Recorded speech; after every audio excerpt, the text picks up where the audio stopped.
समन्ता चक्रवालेषु अत्रा गच्छन्तु देवता सद्धम्मं मुनिराजस्य सुनन्तु सग्गमुक्कदं धम्मश्रवण कालो अयं बदन्ता धम्मश्रवण कालो अयं बदन्ता धम्मश्रवण कालो अयं बदन्ता नमो तस्स भगवतो अरहतो सम्मा सम्बुद्धस्स नमो तस्स भगवतो अरहतो सम्मा सम्बुद्धस्स नमो तस्स भगवतो अरहतो सम्मा सम्बुद्धस्स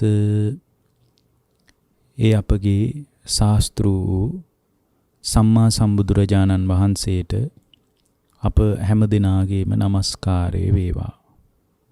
සුපින්වත්නි, ඔබ සියලු දෙනාම මේ මොහොතේ ඊටාම ශ්‍රද්ධාවෙන් බලාපොරොත්තු වන්නේ ධර්ම ශ්‍රවණය කරන්නටයි, බණ අහන්නටයි. අද මේ උතුම් දේශනාව සඳහා සදැහැති දායකත්වයෙන් කටයුතු කරනු ලබන්නේ ඉඹුල්ගොඩ අමුණුගොඩ රත්මල් උයනේ පදිංචි මුදිත රණතුංග මහත්මයා, මාලනී රණතුංග මහත්මිය ප්‍රදාන පවුලේ පින්වත් පිරිස එකතු වෙලා මේ දේශනාව සඳහා Tamanගේ සදැහැති දායකත්වයෙන් කටයුතු කරනවා.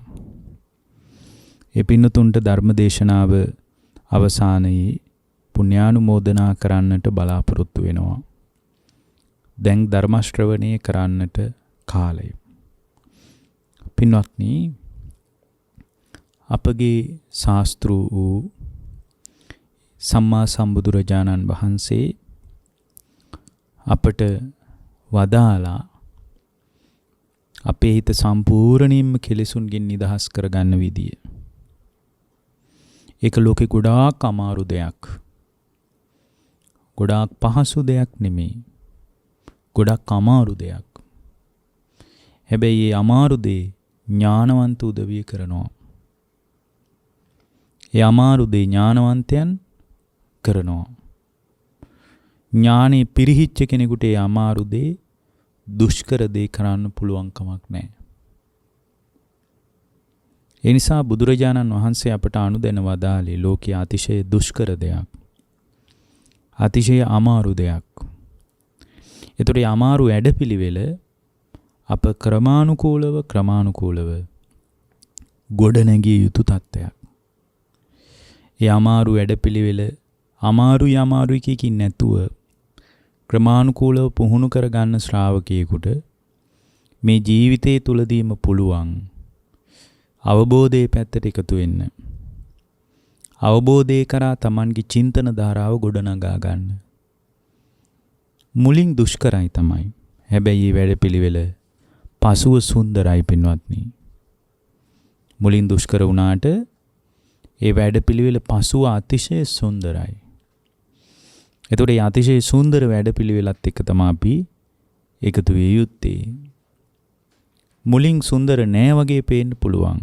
මොකද සුන්දරත්වයේ අසුන්දරත්වයේ හොයාගන්න බැරි තරම් ආස්වාදයේ ඉදිරිය අපි මුලා වෙලා ඉන්නේ. අපිට හිතෙන්නෙම මේ ආස්වාදයේ ගෙනත් දුන්නු ලෝකයේ ආස්වාදයේ ගෙනත් දෙන ලෝකය වඩා අර්ථ සහිත බවයි.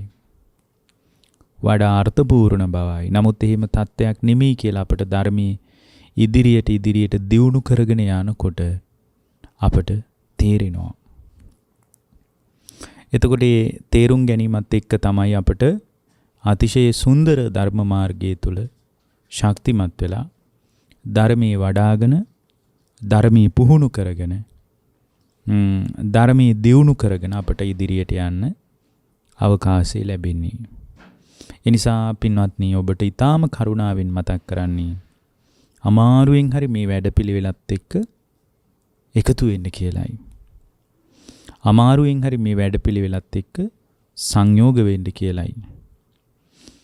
මොකද මේ අමාරු වැඩපිළිවෙලත් එක්ක අපිට එකතු වෙන්න බැරි වුණොත් මේ සසර නැවත නැවත අනාථ භාවයක්, සසර නැවත නැවත ආසරණ භාවයක්ම අපි තුල ගොඩ නැගෙනවා.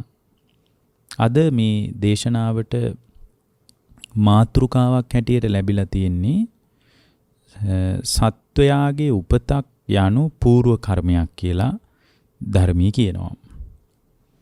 මේකට හේතුව පැහැදිලි කරමින් සත්වයා සංසාරයෙන් මිදීම පිණිස කළ යුතු කාර්යභාරය නවක ශ්‍රාවක සමාජයට ගෝචර වන ලෙස පහදා දෙන්න කියලායි තියෙන්නේ.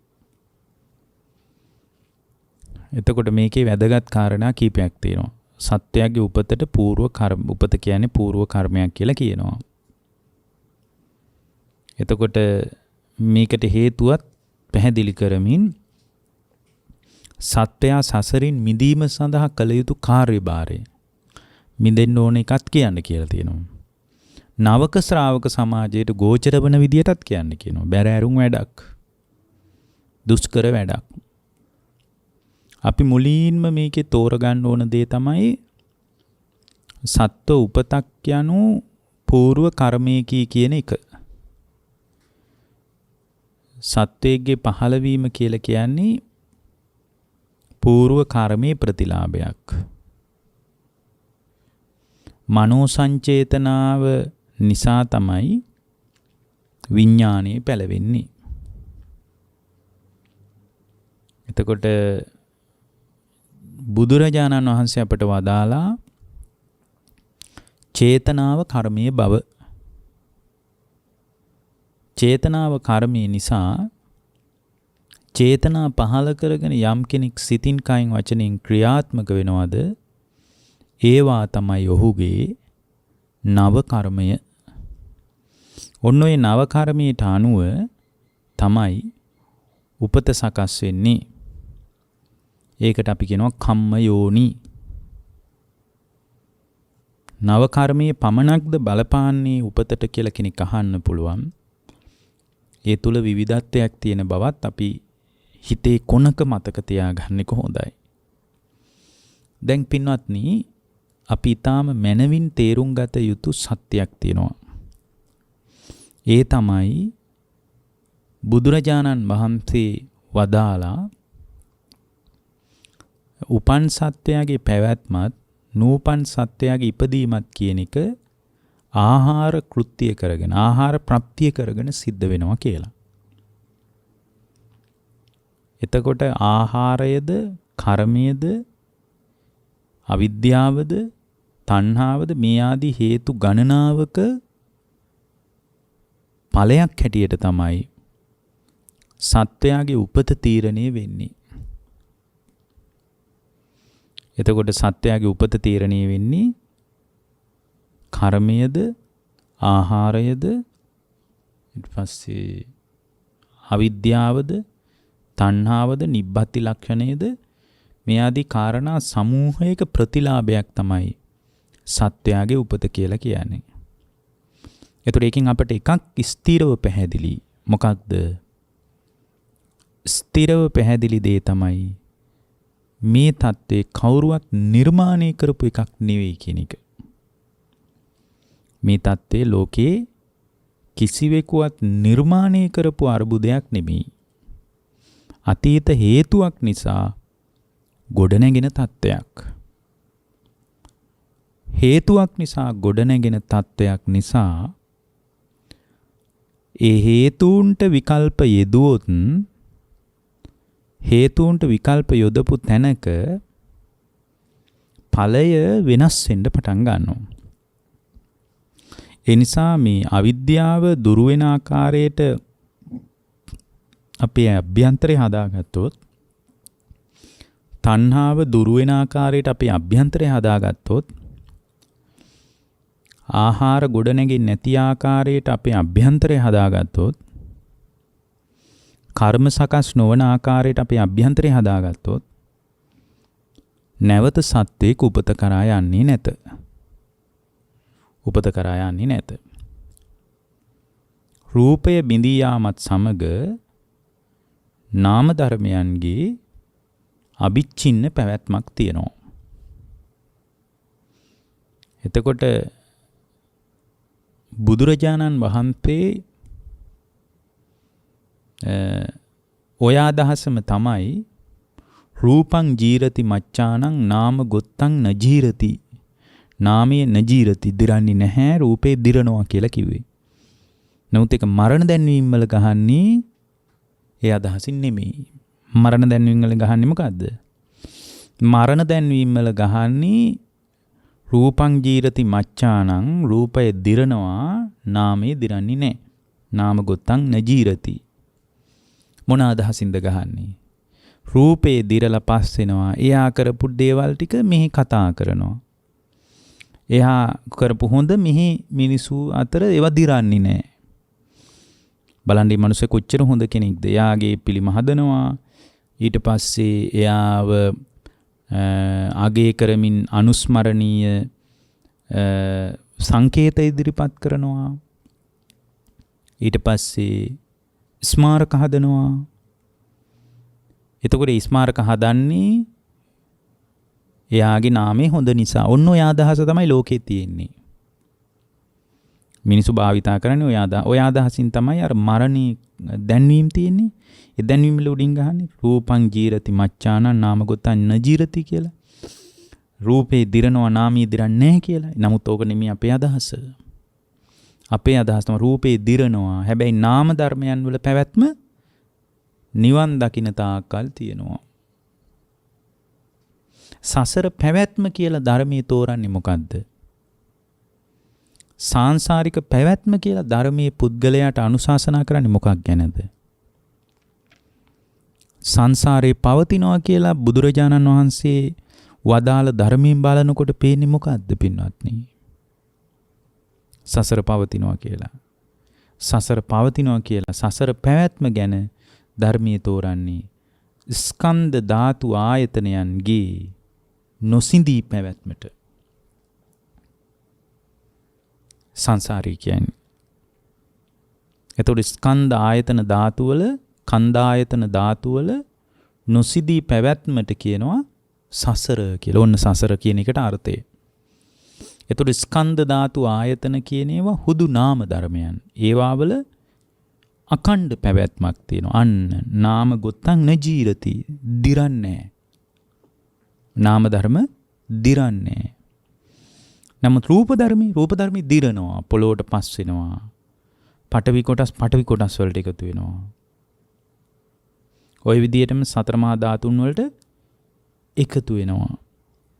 හැබැයි මෙතන කතා කරන නාම ධර්ම දිරන්නේ නැහැ. ඒ නාම ධර්ම නොදිරා පැවැත්මට අපි කියනවා මොකද්ද? සසර කියලා. ඒ නිසා එතකොට සසර පැනවීමට නාම ධර්මවල අකණ්ඩ පැවැත්මට නාම ධර්මවල ස්ථාවර පැවැත්මට ඉන්ධන අවශ්‍යයි. ඒ පැවැත්ම තහවුරු කරගන්න ඉන්ධන අවශ්‍යයි. එතකොට මේ නාම ධර්මවල පැවැත්ම තහවුරු කර ගැනීම පිණිස ඉන්ධනය තමයි කර්මය. ඒකට ඉන්ධනය තමයි ආහාරය. ඒකට ඉන්ධනය තමයි අවිද්‍යාව. ඒකට ඉන්ධනය තමයි තණ්හාව. මේ විදිහට සුසංයෝගයක්. කාරණා කීපයක සුසංයෝගයක් නිසා සසර පවතිනවා. ස්කන්ධායතන ධාතුන්ගේ පැවැත්ම තියෙනවා. එතකොට යාතේ සන්තේ සංසත්තානං තම්හි සත්තනිකායේ ඒ සත්ව ලෝකවල ඒ සත්වයන් තුල අකණ්ඩ ස්ථාවර පැවැත්මක් තියෙනවා. ඒ පැවැත්ම සසර. මෙන්න මේ සසර පැවැත්ම අපිට තහවුරුයි. ඒ තහවුරු වෙලා ඉන්න නිසා අපි නැවත ඉපදෙනවා. හැබැයි මේ සත්‍යයේ උපතට බලපාන ප්‍රමුඛ සාධකයේ කර්මයයි කියලයි මේ පින්නතුන් මතු කරන්නේ. මාතෘකාවේ සත්ව උපතක් යනු పూర్ව කර්මයක. මේක තේරුම් කරන්න කියලා තියෙනවා. පින්වත්නි, ඒ සත්‍යයේ උපත වස්සේ විහිදිලා පැතිරිලා පවතින ධර්මතාවයක් තමයි කර්මය කියන්නේ. විහිදිලා පැතිරිලා පවතින ධර්මතාවය. ඒක බලපාන විදිය හරි පුදුමයි. ඒක හරිම පුදුම සහගතයි පින්වත්නි.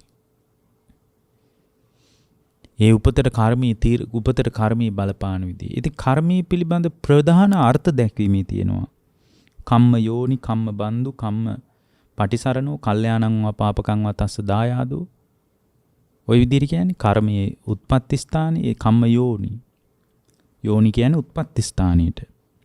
ඒතර කම්ම යෝනි කියන්නේ කර්මයේ තමයි උත්පත්ති ස්ථානය. එහෙනම් අපිට තේරෙනවා සත්‍යයේ උපතර කර්මී බලපානවා. ඒතර කර්මී බලපෑම නිසා ඒ පුද්ගලයා තුළ උපත සකස් වෙනවා. එතන අපි මතක් කරනවා පුද්ගලයා සුගතියට යන්න හෝ දුගතියට යන්න සුගතියට හෝ දුගතියට යන්න පුද්ගලයාට බලපාන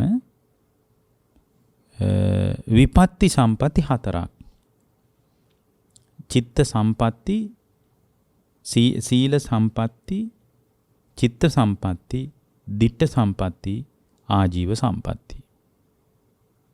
සීලයද, චිත්තයද, දෘෂ්ටියද, ආජීවයද පදනම් කරගෙන සම්පත්තියක් විදිහට උදව් වෙලා ඒ පුද්ගලයා සුගතියට යනවා. විපත්තිය පැත්තෙන් කතා කරද්දී අපි කතා කරනවා ඔය ටිකම. සීලයද, චිත්තයද, දිට්ඨියද, ආජීවයද බලපාලා එක විපත්තියක් විදිහට තමාට හිටලා හරහට විපත්තියක් විදිහට තමන්ට බලපෑම් කරලා දුගතියට යනවා.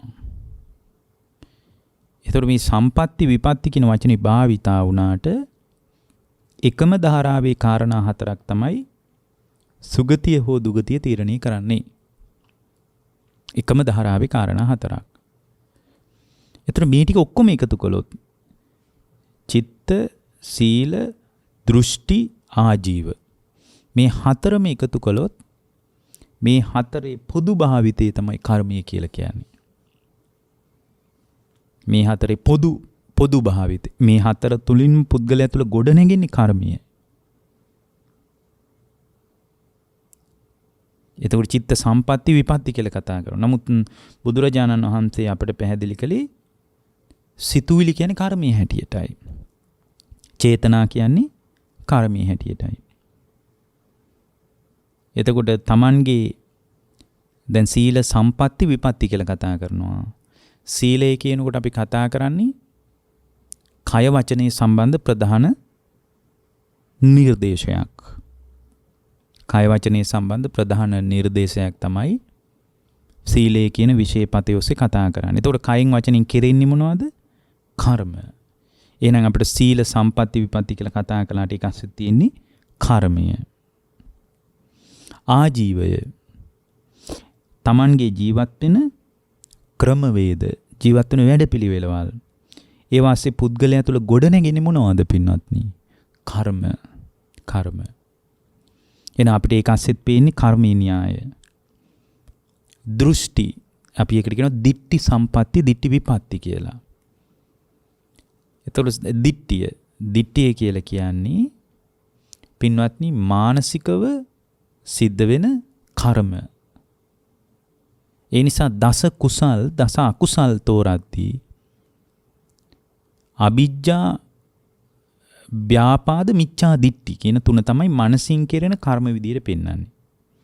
සිත කය වචනෙන් කෙරෙන කර්ම තෝරද්දී සිතින් කෙරෙන කුසල් අකුසල් තෝරන තැන්වලදී අකුසලයේ තෝරද්දී අපි කියනවා සිතින් කෙරෙන අකුසල් 3ක් ගැන.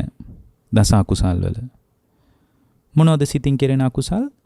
අවිජ්ජා, ව්‍යාපාද, මිච්ඡා දිට්ඨි. අන්න මිච්ඡා දිට්ඨි. එතකොට එහෙනම් මේක ඇස්ති තියෙන කර්මය. එහෙනම් සීලය විදියට කතා කළත්, චිත්තය විදියට කතා කළත් දැන් මේව බලපාලා තමයි පුද්ගලයා දුගතිය හෝ සුගතියේ ප්‍රතිසන්දිය ලබනවා කියලා අපි කියන්නේ. සුගතිගාමී ප්‍රතිසන්දියක් කරා ගියත්, දුගතිගාමී ප්‍රතිසන්දියක් කරා ගියත් බලපාන ප්‍රධාන සාධකය එක්කෝ සීල විපatti, සීල සම්පatti, චිත්ත විපatti, චිත්ත සම්පatti, දිට්ඨ විපatti, දිට්ඨ සම්පatti, ආජීව විපatti, ආජීව සම්පatti. ওই විදිහට සම්පatti විපatti බලපාලා සුගති දුගති තීරණය වෙනවා.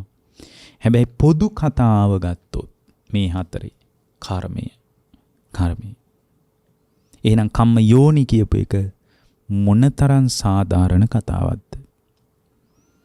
කොයිතරම් පැහැදිලි අර්ථ සහිත තේරුම් කිරිල්ලක්ද? ඒක මොනතරම් අර්ථ සහිත පැහැදිලි කිරීමක්ද? දැන් මේක බලපාන විදිය දැන් ඔබ හොඳට බලන්න. දැන් මම පින්නතුන් මතක් කරලා තියෙනවනේ මේ ආදුනික ශ්‍රාවකයෙකුට ගෝචර වෙන්නත් කියන්නේ කියලා.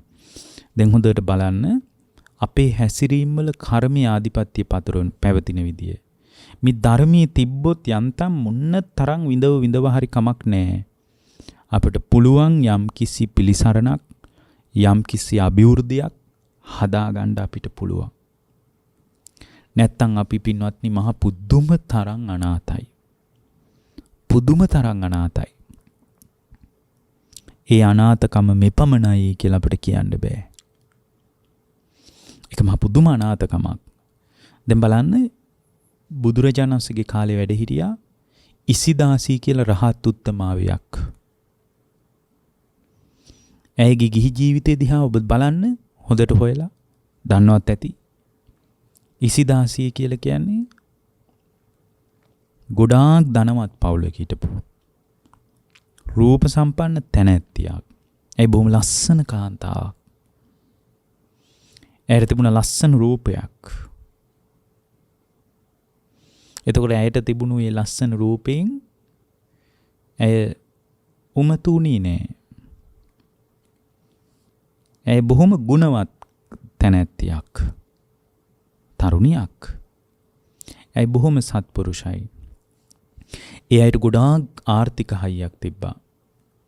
ඒ නිසා ඒ ප්‍රදේශයේ හිටපු බොහොම ධනවත් පවුලකට තමයි ඉසිදාසිය යෝජනා වුණේ. සාමාන්‍ය පවුලකට නෙමෙයි. එතකොට ඒ තරුණයා ඇවිල්ලා ඉසිදාසිය බැලුවා. සාම්ප්‍රදායිකව ඇවිල්ලා බැලුවා පවුලේ ඇත්ත එක්ක.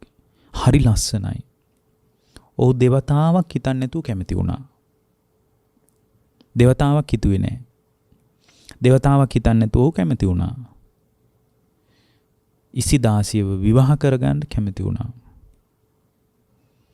ඉතින් මේ ගෙවල් වල ඊටාම ඉහලින් උත්සවශ්‍රීයෙන් ඔවුන්ගේ විවාහ උත්සවය සිද්ධ කළා. විවාහ උත්සවය සිද්ධ කරලා ඊටාම උත්සවශ්‍රීයෙන් විවාහ උත්සවය සිද්ධ කළා. දවස් 3යි 4යි. නැන්දම්ම බැලුවා ඇය දිහා. ඇය බොහොම හොඳ කෙනෙක්. ගෙදර අයට ගරු කරනවා. ස්වාමියාට පවා විශාල ස්වාමි භක්තියක් තියෙනවා. ඇයි හොඳට හැදිලා ඉන්න තරුණියක්. ඇය වගේ තරුණියක් Tamanගේ පුතාට විවාහ කරගන්න ලැබීම ගැන ඒ ගෙදර අම්මා හරියට සතුටු වුණා. අද නම් අම්මලා විවාහ වුණාට පස්සේ නැන්දම්මලා ලීලිලා අතර හරි අරුබුදනේ. එහෙම අරුබුදයක් තිබ්බේ නෑ වුන් අතර. ඒ අම්මා හරියට සතුටු වුණා අපේ පුතාට මේ වගේ රූමත් ඒ වගේම කුලවත්, ඒ වගේම ධනවත්, ඒ වගේම හැදිච්ච දුවක් විවාහ කරලා දෙන්න ලැබීම ඒ අම්මා සැලකුවේ විශාල ලාභයක් Tamanට ලැබුණු කියලා හිතුවේ. දවස් කීපයක් ගියා. අර මහත්තයා අර ඉසිදාසි විවාහ කරගත්ත ස්වාමියා ඇවිල්ලා කිව්වා මට නම් මෙයත් එක්ක වසන්න බෑ.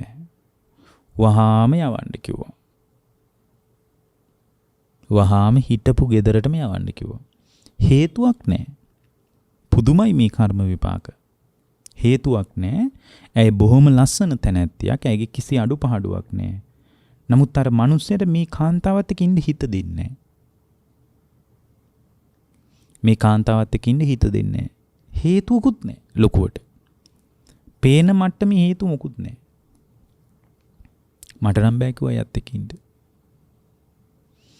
එයා වගේ කෙනෙක් එක්ක මට ඉන්න බෑ කිව්වා. වහාම යවන්න කිව්වා. නැත්තම් මම යනවා කෝ ගෙදරින්. ඊට පස්සේ අර අම්මා කිව්වා ඇයි පුතේ එහෙම කියන්නේ? මෙච්චර ලස්සන දුවෙක්. ඒ වගේම බොහොම හැදිච්ච මොනවයින් අඩුවක්ද මේ දුවට? ඒත් මට නම් ඉන්න බෑ. එක්කෝ යවන්න කිව්වා. නැත්තම් මම මේ ගෙදර අත්හැරලා යනවා කිව්වා. ඊට පස්සේ ඉතින් මොනව කරන්නද මේ අය ගොඩාක් කල්පනා කරලා අර ඉසිදාසි කියන රූමත් තරුණියව අරගෙන ගිහින් ඇයිගේ ගෙදරට බාර දුන්නා. ඉතින් මේක විශාල නින්දාවක්. විවාහ වෙච්ච තරුණයාව අත්හැරලා එනවා කියන එක ಭಾರತೀಯ සමාජයේ විශාල නින්දාවක්. අද නම් ඒක විශාල ආභරණයක් විදිහට සලකන්න පුළුවන්. සමහරට ඒක සුදුසුකමක් වෙනවා.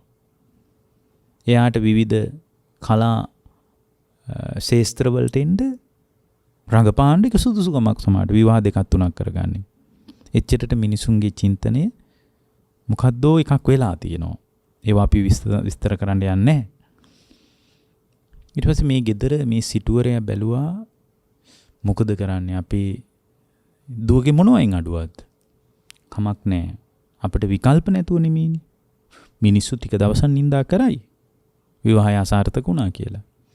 ඊට වඩා ධනියෙන් අඩු කෙනෙකුට විවාහ කරලා දෙනවා කියලා මේ අය තීරණයකට ගත්තා. ආවා. ඊට පස්සේ ආයෙ දෙවෙනි විවාහයක් කරලා දුන්නා. එතනත් දවස් 3යි 4යි ඉන්න බෑ. ආයෙත් ආවා. ඒ ගෙදරත් කිව්වා මට නම් ඉන්න බෑ. මේ නැත්තම් මම යනවා මේ ගෙදර. ඒ විවාහ වෙච්ච තරුණයාගේ යෝජනාව. ඒ වහාම මෙයාව ගිහින් දාන්න. නැත්තම් මට ඉන්න බෑ කිව්වා. ඒ වෙලාවේ අර නැන්දම්ම එදත් එයත් පැහැදිලා හිටියයි. මොකද මේ කාන්තාව එච්චරට බොහොම ප්‍රියමනාපයි. ඒ වගේම සියලු කටයුතු ඉතා හොඳින් කරන කෙනෙක්. නමුත් මොකද්ද දන්නේ ප්‍රශ්නේ. විවාහ වෙලා දවස් 7න් අමාරෙන් කියනවා ඉන්න බෑ වහාම ගිහින් දාන්න කියලා. අපිට මෙහි ප්‍රශ්න පෙනෙයි. නමුත් බලන්න සත්‍යයේ උපතට කර්මී බලපෑම් කරන විදිය. ඒවා අපිට පේන්නේ නැහැ. ධර්මයෙන් බැලුවොත් යාන්තමින් අදහසක් හරි ගන්න පුළුවන්. ධර්මයෙන් නොබැලුවොත් අදහසක්වත් ගන්න බෑ. අදහසක්වත් ගන්න බෑ. පේන්නේ මෙහි භෞතික ප්‍රශ්න, මනෝවිද්‍යාත්මක ප්‍රශ්න, ජීව විද්‍යාත්මක ප්‍රශ්න, උද්භිද විද්‍යාත්මක ප්‍රශ්න, පාරිසරික සාධක මිහි ටික. හැබැයි ඒ ටික පෙනුනට ඒ ටික අත්‍යත් කර්මී සැඟවිලා පවතිනවා කියලා සාමාන්‍ය ලෝකයේ කෙනෙකුට පේන්නේ නැහැ. සාමාන්‍ය ලෝකයේ කෙනෙකුට හොයන්නත් බෑ. ඊට පස්සේ ටික කාලයක් ගියා. ටික කාලයක් ගිහින් දැන් විවාහ දෙකක් අසාර්ථකයි. මේ ගෙදර සිටි එකම දුවනේ හරිම අසරණයි දෙමව්පියෝ. විවාහය අසාර්ථක වෙලා ගෙදරට ආවම හරි අසරණයි දෙමව්පියෝ. එකම දුව. දවසක් මේ සිටුවරයා කල්පනා කර ඉන්නකොට සිංගමන් යදිමින් යන ලස්සන කඩවසන් තරුණී. ඔහු බැලූ බැල්මට බොහොම කඩවසම්. ඒ වුණාට සිංගමනට වැටිලා මොකක් හරි හේතුවකට. එන්න කිව්වා. එන්න කියලා හොඳට බැලුවා. බලනකොට මේ තරුණයා බොහොම කඩවසම්. ඒ වගේම මේ ගොඩාක් මෝරපු වයසක කෙනෙකුත් නෙමෙයි. මොකක් හරි වරදකින් සිංගමනට වැටිලා. කිව්වා ඔයාට අපිට ඉන්න එකම දුවමේ ඔයාට උදව්වක්කුත් වෙයි මේක. අපේ ගෙදර ඉන්න දුව ඇයගෙන් කිසි අඩුවක් නැහැ. ඇය ඊටාම ලස්සනයි. ඇය ඊටා ප්‍රියමනාපයි. ඇය ඊටාම කටයුතු ඊටා හොඳින් හොයලා බලලා කරනවා. හරි උනන්දුවකින් කරනවා. හරි උත්සාහවත් කෙනෙක්. වීරියවන්ත කෙනෙක්. ඉතින් අපි හොඳට අපේ දරුවා හදලා තියෙනවා. කිසි අඩුවක් නැහැ අපේ දුවගේ. ඔයා කැමති නැද්ද මේ ඉඩ කඩන් ඔක්කොමත් උරුම කරගෙන මේවත් හොඳට භුක්ති විඳලා ඔයා කැමති නැද්ද ඔය සිංගමන අතහැරලා මේ බඳු ඉතා සුවපහසු ජීවිතයකට එන්න කැමති නැද්ද කියලා ඇහුවා. මේ තරුණයා වචන දෙකක් නැහැ දෙවතාවක් හිතුවේ එක පයින් කැමති වුණා. ඇයි ඉතින් මේ තරුණයාට නිකන් ස්විප් එකක් ඇදුණා වගේ. මේ සිංගමන්‍ය දැයද කන්නේ කොහොමද කියලා හිතා ගන්න බැරුව හිටියේ මිනිස්සෙකුට එක පාරටම විශාල භෞතික සම්පත් ගොඩක් හම්බුණොත් ඒ භෞතික සම්පත් එක්ක යාර ජීවිතය ගෙවන්න හම්බුණොත් ඒක නිකන් ටිකට් එකක් ඇදුණා වගේනේ. එක පයින් කැමතුණා. ඉතින් එහෙම සිංගමන්‍ය අදින මිනිහෙකුට එක පාර දුවෙක් විවාහ කරලා දෙන්න බෑනේ. ඉතින් හොඳට නාලා රවුල කොණ්ඩේ කපලා හොඳට ඇඳුම් පැළඳුම් දීලා අර කඩමල්ලු ටික අයින් කරලා පිළිවෙලට අන්දලා කරලා ගත්තාම ඉතින් කුමාරයෙක් වගේ තමයි දැන්. විවාහ කරගත්තා. විවාහ කරගෙන ටික දවසයි ඇවිල්ලා අහනවා අනේ මාමණ්ඩි මට නම් ඉන්න බෑ එයත් එක්ක. කෝ අර මට හොඳයි අර කඩමලු ටික කිව්වා. කෝ මගේ අර හිඟා කාපු තැටිය. මට සිංගමන හොඳයි මීට වඩා. කෝ හේතු නෑ. බැලුව බැලමට හේතු නෑ. දැන් අපිට නම් අපි නම් කියයි උඹට පළවෙනි කසාදේ හරි ගියෙත් නෑ, දෙක හරි ගියෙත් නෑ, තුන හරි ගියෙත් නෑ. උඹේ තමයි වරද. මේ තරුණියට ජීවිතේ පා වුණා. ගෙදර අම්මටයි තාත්තටයි වඩා මේ දෙන්නට වඩා ජීවිතේ පා වුණා මේ තරුණියට. ජීවිතේ නැති කරගන්නවා කියලා හිතාගෙන. ජීවිතේ නැති කරගන්නවා කියලා හිතන මොනවද කරන්න කියලා උඩුමහල් තලෙ මේගොල්ලෝ බොහොම ධනවත් අයනේ. උඩුමහල් තලේ ඉඳලා පහළ බලාගෙන ඉන්නකොට දැක්කා එක්තරා නන්දා කියලා නන්දා හරි නාගදත්තා හරි කියන රහත් භික්ෂුණිය. මෙතනින් යනවා දැක්කා. දැකලා ඉක්මනට දුවගෙන ගියා. ඇයිට පැවිද්ද ගැන අදහසක් ආවා. මේ පරණ ගුණධර්ම තිබුණු අය. ඇයිගින් වන්දනා කරලා කිව්වා ආර්යාවනි අනේ අපි ගෙට වඩින්න අපි දානි ටිකක් දෙනවද කියලා දානි දීලා කිව්වා ආර්යාවනි මට මේ ජීවිතේ පා. ඔබ වහන්සේට පුළුවන් ද මාව පැවිදි කරගන්න? පුළුවන් කිව්වා. ගෙදර අම්මටයි තාත්තටයි කියලා ඒගොල්ලෝ අඬද්දි. ඒගොල්ලන්ටත් වෙන විකල්පයක් තිබුණේ නැහැ. අන්තිමටම මේ විවාහ කරලා දුන්න කෙනත් අත්හැරලා දැම්මා. විවාහය අත්හැරලා පැවිදි වුණා දෙමව්පියන්ට කියලා. බොහොම ටික කාලෙකින් ජීවිතේ කඩා වැටිච්ච කෙනෙක් නේ. එයාට පැවිදි විතාම කෙටි කාලෙකින් ප්‍රතිඵලය කරා යන්න පුළුවන් වුණා. බැලුවා මට මොකද්ද මේ විපාක දුන්නේ? ඒතර එයා දන්නවා මේ සත්‍යයේ උපතට බලපානි පුරාණ කර්මය කියලා එයා දන්නවා දැන් ධර්මය හරහා. ඒතර එයා බැලුවා මට මොකද්ද මේ විපාක දුන්නේ? ඒතර ඇයට තේරුණා ඇයි මේ දැන් ඇයි තමන්ගේ ජීවිතේ කතාව තමා විසින් විශ්ලේෂණය කරලා බලනවා. තමන්ගේ ජීවිත කතාව තමන් විසින් විශ්ලේෂණය කරලා බලනවා. ඒතර ඒ තමන් විසින් විශ්ලේෂණය කරලා බලනකොට එයාට එක දෙයක් තේරුණා. මොකද්ද? එයාට තේරුණා මේක තමා කරපු කර්ම විපාකයක්. ඕන බලන්න මීට ජීවිත 7කට කලින් පිරිමියෙක් එයා බලාගෙන යනවා මොකද්ද මට මේ වුනේ? පිරිමියෙක් වෙලා හරියට කාමසේවණී කළා කියනවා. වැරදි කාමසේවණී. ලස්සන ස්ත්‍රියක් දැක්කොත් කොහොම හරි එයත් එක්ක සම්බන්ධයක් හදාගන්න බලන්න කියනවා. කොහොම හරි කෙනෙක් දැක්කොත් ඉතින් එහෙම කවුරු හරි දැක්කොත් එහෙම ඉක්මනට ගිහින් සම්බන්ධයක් හදාගන්න බලන්නේ. ඒතර එහෙම සම්බන්ධයක් හදාගෙන එයා උත්සාහ කරනවා. එයාව අත්හැරලා දාලා වෙන කෙනෙක් එක්ක සම්බන්ධ. ඔන්න ඔහොම විශාල මානසික ව්‍යාධියකින් පෙළුණා කියනවා. ඒ කියන්නේ මේ පුදුමාකාර විදිහේ මේ නොසන්සිඳෙන මේ කාම ආසාවක් තිබ්බා කියනවා.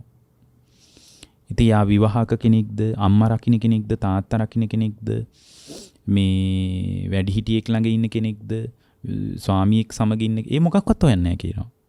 කොහොම හරි සම්බන්ධයක් හදාගන්න බලන්න කියනවා. විශාල දැන් අද නම් ඒක ජයග්‍රහණයක් විදිහට සලකන්නේ. ඒ කියන්නේ විශාල පිරිසක් ඇසුරු කළා කිව්වහම එයා ඒක මහා ලොකු දෙයක් විදිහට හුවා දක්වන්නේ. මම මෙච්චර කාන්තාව ප්‍රමාණයක් ඇසුරු කළා. ඒ පිරිහිච්ච සමාජයක ස්වභාවය. පිරිහිච්ච සමාජයක තත්ත්වය ඒක පින්වත්නි.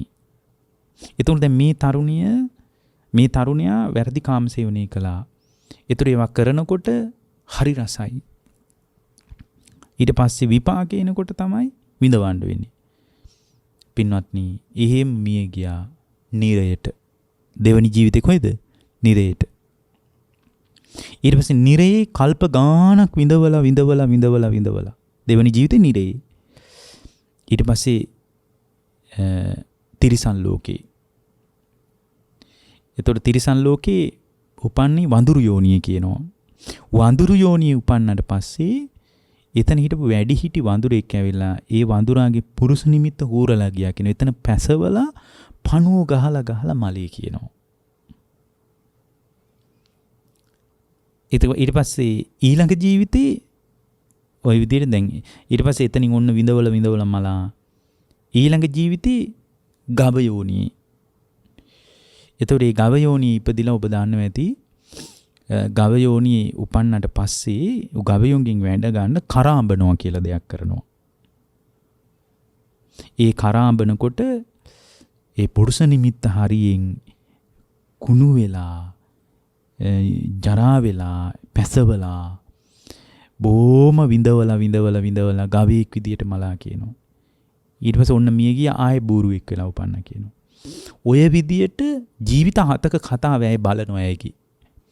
ඔහොම ඇවිල්ලා ඊළඟට ගෑනුත් නොවන පිරිමිත් නොවන කෙනෙක් වෙලා උපන්න කියනවා. මේ ගර්හාවට එහෙම නෙමෙයි කියන්නේ. එහෙම ඉපදිලා පින්වත්නි හරියට ඒ කාලේ සමාජය හරියට නිඳා කළා. දැන් අද නම් සාමාන්‍යකරණේ වෙලා.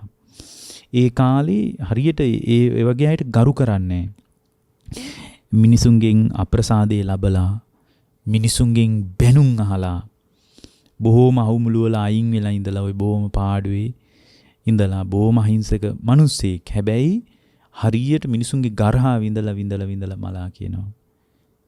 ඊට පස්සේ මේ අවබෝධයටපත් වුණු ජීවිතේ මේ. ඒතර අවබෝධයටපත් වුණු ජීවිතය තුලත් විවාහයක් හරි ගියේ නෑ. නමුත් සසර කල්ප ගානකට ඉස්සෙල්ලා පෙරම් පුරාගෙන ආපු ගුණධර්ම තිබ්බා. බුදුරජාණන් වහන්සේගේ බුද්ධ ශාසනය තිබ්බ නිසා ඒවට අදාළ හේතුඵල ගැලපිලා යන්තම් ධර්මී පිහිට හදාගත්තා. දැන් මතක තියාගන්න සත්‍යයේ උපත කියන්නේ පුරාණ කර්මයක්මයි කියලා. උපත තීරණය වෙන්නේ පුරාණ කර්මයට අනුව. කර්මී විතරක් කියලා හිතන්න එපා. කර්මී විතරක් කියලා නෙමෙයි අපි කියන්නේ. කර්මියත් අවිද්‍යාවත් තණ්හාවත් ආහාරයත් මේවායේ සංකලනීය ප්‍රතිලාභයක්. සත්‍යයේ උපත කියලා කියන්නේ. ඒතර මේ උපත ඊට පස්සේ මේ පිනුතුන් අහලා තියෙනවා මාතෘකාවේ දැන් අපිට එකක් පැහැදිලි මේ ඒ සත්‍යයේ උපතේදී යම් විඳවීම් තියෙනවා නම් ඒ උපතේදී පුද්ගලයා මුහුණ දෙන ගැටලුකාරී තත්ත්වයන් තියෙනවා නම් ඒතර ඒ ගැටලුකාරී තත්ත්වයන් ඒවා මෙහි ඉන්න අය හදපුවා විදිහට අපිට පෙනෙයි. දැන් අර ඉසිදාසියගේ සිද්ධිය දිහා බැලුවට පස්සේ ඇය නිකලෙස් වුණා. ඉසිදාසියගේ සිද්ධිය දිහා බැලුවම පස්සේ තේරෙන්නේ මිහි විවාහය අසාර්ථක වීමට අද නම් එහෙම වුණොත් පෞල් උපදේශනයට යවයි. මනෝ වෛද්‍යවරයෙක් ළඟට යවයි. ඊට වඩා එකක් ලෝකෙට පේන්නේ නැහැ.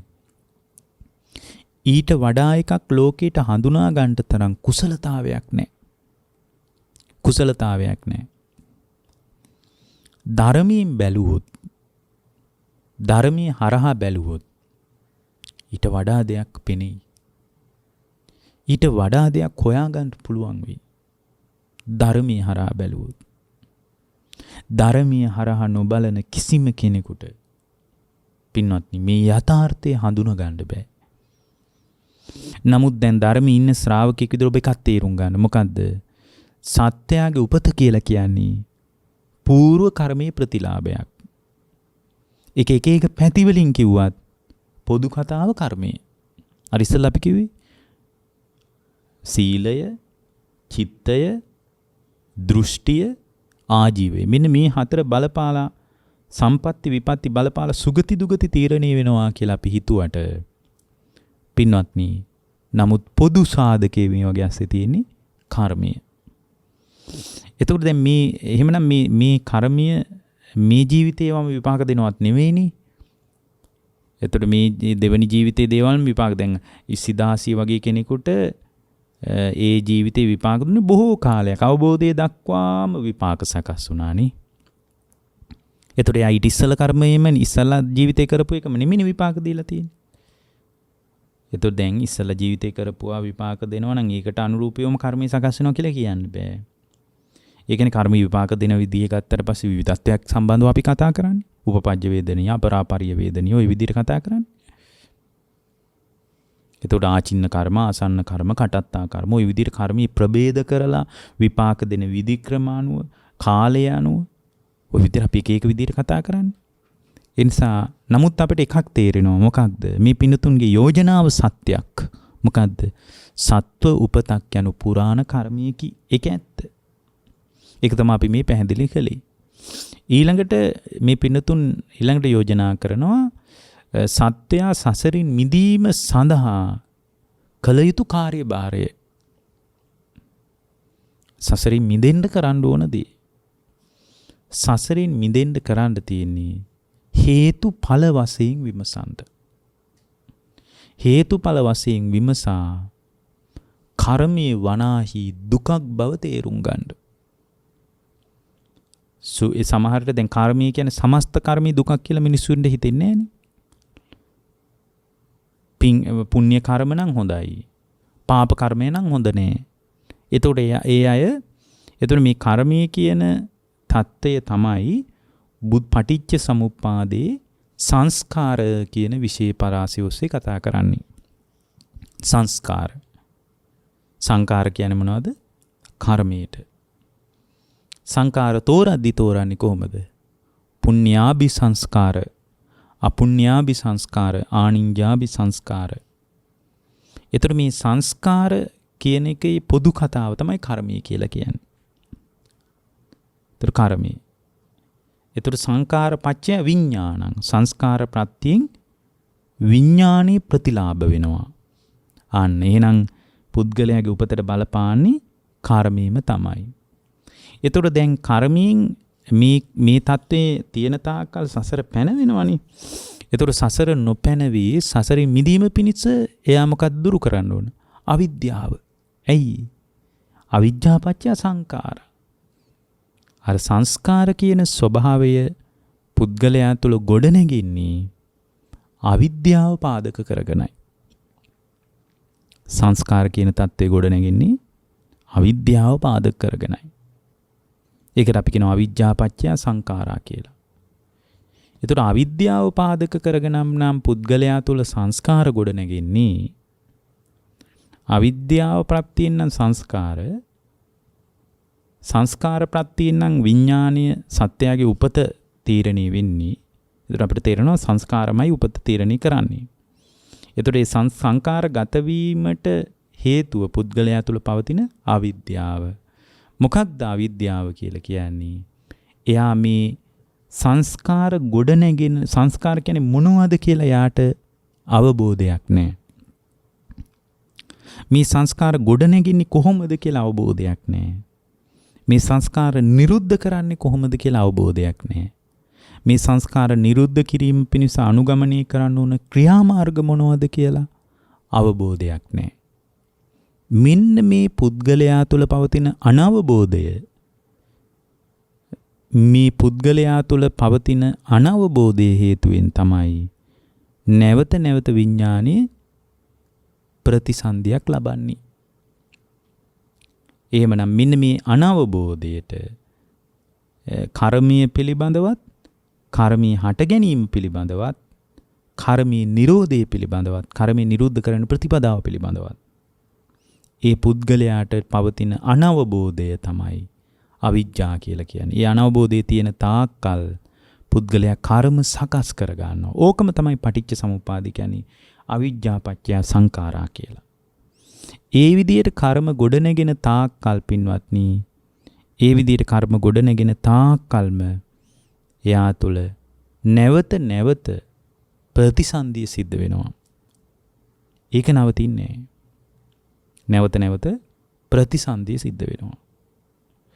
එතකොට මේ ප්‍රතිසන්දියක් ලැබෙන පුද්ගලයා තුළ ප්‍රතිසන්දියක් ලැබනවා නම් ඒ ප්‍රතිසන්දිය ලැබීම පදනම් කරගෙන පින්වත්නි නැවත නැවත පුද්ගලයා අවිද්‍යාව සහගතවම ආයතන 6 හරහා තණ්හාව ගොඩනගාගෙන තණ්හාව නිසා ඒ තණ්හාව ඇතිවෙච්ච ලෝකේම උපාදානය කරගෙන ඒ උපාදානයේ පදනම් කරගෙන නැවත නැවත විපාක පිණිස කර්ම සකස් කරගනිමින් නැවත නැවත පුද්ගලයාට ජාතිය පහළ වෙනවා.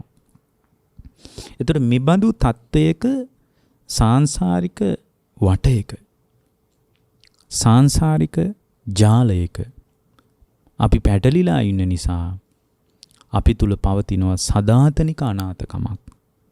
එතකොට මේ අනාථකම පවතින්නේ පුද්ගලයා තුල පවතින ඒක හේතුවක් නෙමෙයි. හැබැයි මූලික වශයෙන් අවිද්‍යාව, තණ්හාව, ආහාරය, කර්මය මෙන්න මේ වාගේ සැකැස්මින් තමයි සත්‍යයාගේ පැවැත්ම තහවුරු වෙන්නේ.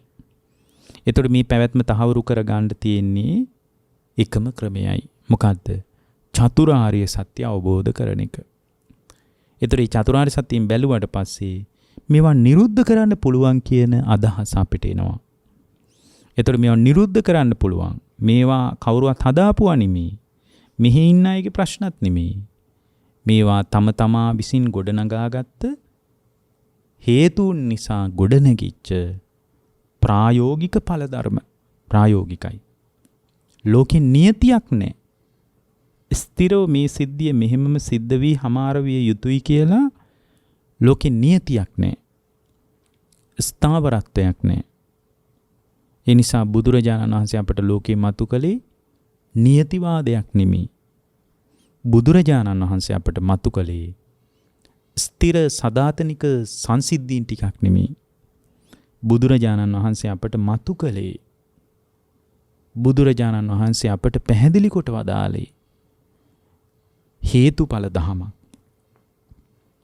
කමක් නෑ මේවා ඉතින් මගේ පරණ කර්මිනේ මං ඉතින් විඳවනවා හැර වෙන විකල්පයක් නෑ කියලා විඳව ඉන්නවා. නමුත් මේවා පුරාණ කර්මී කියලා හිතලා යම් කිසි ආකාරයක උපේක්ෂා සහිත කල්පනාවකට එන්න පුළුවන් නම් ඒක හොඳයි. හැබැයි මේවා පුරාණ කර්මීනේ ඉතින් විඳවනවා හැර වෙන කරන්න දෙයක් නෑනේ කියන තැනින් නවතිනවා නම් ඒක බුදුරජාණන් වහන්සේගේ ක්‍රමේ නෙමෙයි. නැවත නැවත කර්ම සකස් වීම දුකක් බවත් කර්මී යනු ඒක පිනක් වුණත් පවක් වුණත් ධානයක් වුණත් ඒවා තුල පවතින්නේ සදාතනික ස්ථාවරත්වයක් නොව දුකක්මයි. ඒවා අවසානයේ දැන් පිනක විපාකයේ අවසානයේ දුක උරුම වෙනවමයි.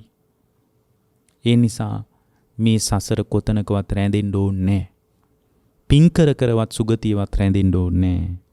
ධ්‍යාන දියුණු කර බ්‍රහ්මතලවලවත් රැඳෙන්න ඕනේ නැහැ. මොකද සදාතනික බ්‍රහ්මතල ලෝකේ කොහෙවත් නැහැ. සදාතනික දිව්‍යතල ලෝකේ කොහෙවත් නැහැ. වෙනත් ඉගැන්වීම් වල කියනවා තමයි දෙවියන් අතරටපත් වුණාම ප්‍රශ්න ඉවරයි කියලා. නමුත් දෙවියොත් අනාථ බවයි ධර්මයෙන් බලනකොට පේන්නේ. ඒ නිසා නැවත කර්ම සකස් නොවන මට්ටමටම මගේ අභ්‍යන්තරය තුල ස්ථාවරත්වයක් ගොඩනගා ගන්න මම දක්ෂ වෙන්න ඕනේ. ඒකට අනුගමනය කරන්න ඕන පිළිවෙත් විදිහට අනුගමනය කරන්න ඕන ක්‍රියාමාර්ග විදිහට අපගේ බුදුරජාණන් වහන්සේ අපට වදාළේ හොඳට ලෝකේ සම්මා දිට්ඨියෙන් දකින්න කියලා. සම්මා දිට්ඨියෙන් දකින්නකොට අපට හේතු සාධක වශයෙන් මූලික හේතු ඒ වායේ අතුරු ඵලයන් විදියට මුහුණ දෙන අධ්‍යක්ීමත් ලස්සනට පේනකොට මෙබඳු ලෝකයකින් ගැලවීමට අදාළ පිළිවෙත තුල ක්‍රමානුකූලව ශක්තිමත් වීමට මම හිත පුහුණු කරන්න ඕන කියන එකත් ඒ පුහුණු කළ යුත්තේ සතිපට්ඨානය තුල බවත් ඒ සතිපට්ඨානය තුල හිත පුහුණු කරනකොට ඒ සතිපට්ඨානය තුල පුහුණු කරන ශ්‍රාවකයාගේ හිත ඒ කුසල් සිත තුල එකඟතාවයක් නම් වූ සමාහිත භාවයක් ගොඩ නැගෙන බවත් එයට ඒ තුලින් කුසලයේ උපදවා ගත යුතු බවත් උපන් කුසලයේ තුල ශක්තිමත් කුසලයේ පැවැත්විය යුතු බවත් ඒ වෙනුවෙන් මූලික උපකාරය ලෝකයෙන් ගොඩනගා ගත යුතු බවත් බුදුරජාණන් වහන්සේගේ ධර්මයේ ඔස්සේ අපට පුළුවන් ආර්ය අෂ්ටාංගික මාර්ගය අනුගමනය කරමින් ලෝකේ සංකත ධාතු අතර ප්‍රබලම தත්ත්වය ආර්ය අෂ්ටාංගික මාර්ගයයි. ඒ මාර්ගය තුල අනුගමනය කරලා කර්මය නිරුද්ධ කරන්න පුළුවන්. කර්මය නිරුද්ධ කිරීමේ වෙනත් ප්‍රතිපදාවක් ඇත්තේ නැහැ. එතකොට කර්මය නිරුද්ධ කිරීමේ ප්‍රතිපදාවක් ඇටියට ආර්ය අෂ්ටාංගික මාර්ගය තුල ශක්තිමත් වුණු ශ්‍රාවක භාවයකින් සදාතනික නිවීමක් පිණිස මේ දේශනාව උපකාර වේවා කියලා අපි අද දේශනාව නිමා කරනවා. පින්වත්නි, අද දේශනාවේ දායකත්වයෙන් කටයුතු කරන්නේ ප්‍රඥා නාලිකාව තුලින් ඊටාම ශ්‍රද්ධාවෙන් ධර්මයේ ශ්‍රවණය කරන ඉඹුල්ගොඩ අමුණුගොඩ රත්මල් උයනේ පදිංචි මුදිත රණතුංග මහත්මයාත් මාලනී රණතුංග මහත්මියත් ඒ පවුලේ හැම දිනාමත් එකතු වෙලා දායකත්වයේ දරලා තියෙනවා. සියලු දෙනාටම අපි ආශිර්වාද කරනවා. නිදුක් වේවා, නිරෝගී වේවා, සුවපත් වේවා. ඊ타ම ඉක්මනින් ජීවිතාවබෝධය, ධර්මාවබෝධය පිණිස මේ කුසල් මහෝපකාරී වේවා කියලා අපි අදිෂ්ඨාන කරනවා. ඒ පිණුතුන් අරමුණු කරගෙන තිබෙනවා මේ උතුම් ධර්ම දාණයෙන් ජනිත වූ පුණ්‍ය ශක්තිය ඕස්ට්‍රේලියාවේ පදිංචිව සිටින චමිල් ප්‍රබෝධ දෙටු පුතණුවන්ටත් උත්පලා කවීශ්වරී දියණියටත් ඒ දෙපළට නිදුක් නිරෝගී සුවපත් භාවය දීර්ඝායුෂ ප්‍රාර්ථනා කරලා තියෙනවා. මිහිල් චතුරංග පුතණුවන්ටද නිදුක් නිරෝගී සුවපත් භාවයත්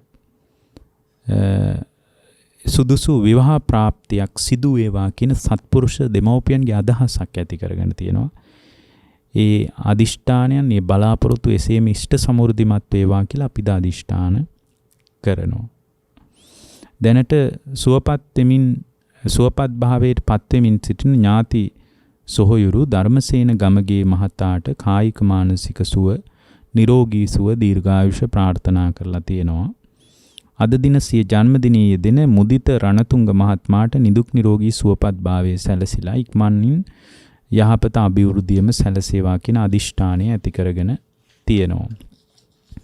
ඒත් සමගම මාලනී රණතුංග මහත්මියටද මේ උතුම් කුසල් උපකාර වේවා. පවුලේ හැම දිනාටමද මේ කුසල් බලවත් වේවා. මුදිත රණතුංග මහත්මයාට සහ මාලනී රණතුංග මහත්මියගේ එම දෙපාර්ශ්වයේම සුජීවත්ව වෙසෙන සියලු ඥාති මිත්‍රාදීන්ට මේ කුසල් උපකාර වෙලා නිදුක් නිරෝගී සුව දීර්ඝායුෂ සම්පන්නිය ජීවිතාවබෝධය ධර්මාවබෝධය සැලසේවා කියන අදිෂ්ඨානයත් මුදිත රණතුංග මහතා සහ මාලනී රණතුංග මහත්මිය යන දෙපළගේ මව් පාර්ශ්වයේ සහ පිය පාර්ශ්වයේ අභාව ප්‍රාප්ත වූ සියලුම ඥාතීන්ගේ ආදරණීය දෙමව්පියන් ඇතුළු සියලු ඥාතීන්ගේ භවගාමී ජීවිතයේ සුවපත් වේවා. ආයති භවයේ සුවපත් වේවා. සංසාර දුක් ගෙවා ලබන උතුම් නිවන් පිණිසම මේ කුසල් බලවත් වේවා කියලා අදිෂ්ඨාන කරනවා. ඒ සමගම පින්වත්නි දේශකයන් වහන්සේ වෙච්ච අපටත් දේශනා කරන සියලු ස්වාමින් වහන්සේලාටත් ඒ වගේම ප්‍රඥා නාලිකාවේ නායක ස්වාමීන් වහන්සේ ප්‍රධාන කාර්ය මණ්ඩලයේ හැම දිනාටමත් මේ කුසල් නිවන් දොරටුවක්ම වේවා. ඒ වගේම අපගේ දෙමව්පියන්ටද මේ උතුම් කුසල් ජීවිතාවබෝධයේ පිණිසම වේවා කියන අදිෂ්ඨානය ඇති කරගෙන තියෙනවා. සමස්ත ශ්‍රී ලංකා වාසී සියලුම ජනතාවටත් රටේ පවතින ආර්ථික අර්බුද තත්වයෙන් මිදී සෞභාග්‍ය සපෙනි ධර්මකාමී රටක් බවට පත්වීමට මේ කුසල් මහෝපකාරී වේවා කියන අදිෂ්ඨානය ඇති කරගෙන තියෙනවා. සතරවරන් රජදරුවන් සක්දෙවිඳුන් ප්‍රධාන සියලු දිව්‍ය රාජ මණ්ඩලවලටත් බ්‍රහ්ම රාජ මණ්ඩලවලටත් අවීචී පටන් බවාග්‍රේ දක්වා බිහිදී පැතිරී පවතින පෙනෙන නොපෙනෙන හැම දිනාටමත් මේ කුසල් නිවන් පිණිසම හේතු වේවා කියන බලවත් අදිෂ්ඨානය ඇති කරගෙන තියෙනවා. ඒ අදිෂ්ඨානයත් සමග අපි දේශනාව නිමා කරනවා. ආකාසට්ටා චුම්මට්ටා දේවා නාග මහිත්‍තිකා පුඤ්ඤන්තං අනුමෝදිත්වා චිරං රක්ඛන්තු ලෝක සාසනං. ආකාසට්ටා චුම්මට්ටා දේවා නාග මහිත්‍තිකා පුඤ්ඤන්තං අනුමෝදිත්වා චිරං රක්ඛන්තු දේශනං. ආකාසට්ටා චුම්මට්ටා දේවා නාග මහිත්‍තිකා පුඤ්ඤන්තං අනුමෝදිත්වා චිරං රක්ඛන්තු මං පරන්ති. ඔබ හැම දිනාටම තෙරුවන් සරණයි. මෝහක්ඛයෝ නිබ්බානං